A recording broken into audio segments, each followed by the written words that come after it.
சுவாமிஜி நமஸ்கார் நமஸ்கார் நமஸ்கார்.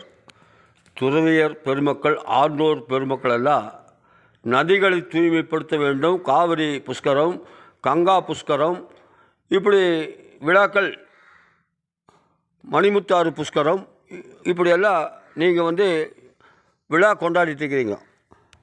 நதிகளில் நீங்கள் சுத்தம் பண்ணுறீங்க, நதிகளை நீங்கள் சுத்தம் பண்ணுறீங்க. சாக்கடை கலப்பதை தடுக்கணும். நீங்கள் பாருங்கள், கோயம்புத்தூரில் சிறுவாணி நதி மலையிலிருந்து வருது எப்படிப்பட்ட மூலிகை தண்ணி. வர வர வர வர அந்த ஊர்களில் இருக்கிற சாக்கடை கலப்பதனால சாக்கடை ஆகி போயிடுது. நொய்யலாறு சாக்கடை ஆகி போயிடுது. அப்போ சேலத்தில் இருக்கிற திருமணி முத்தாறும் அதே போல் சாக்கடை கலக்குது. சாக்கடை யார் எந்த பஞ்சாயத்து கிடக்குதோ அவங்களுக்கு தண்டிக்கப்பட வேண்டும்.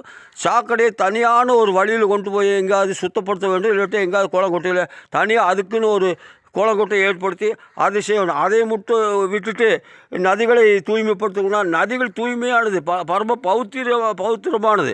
ஆகவே இதில் அந்தந்த பஞ்சாயத்துக்களுக்கு மிக மிக முக்கியமான பொறுப்புக்கு வரி வாங்குகிறாங்க, ஏதோ வாங்குகிறாங்க. ஆனால் அது சரியான வகையில் சாக்கடை வசதிகளை செஞ்சு கொடுக்காம அங்கே எல்லாமே பூரா எங்கே போகுது, சாக்கடைகள் பூரா நதிகளில் கலக்குது. இது தவிர்க்கப்பட வேண்டும். ஆகவே நம்ம இந்த நதிகளை, இயற்கை பஞ்சபூதங்களை காப்போம்.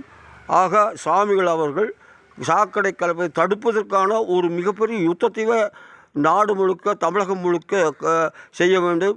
அதில் வெற்றி பெற வேண்டும் அப்படின்னு நான் உங்களை வேண்டி கேட்டுக்கொள்கிறேன்.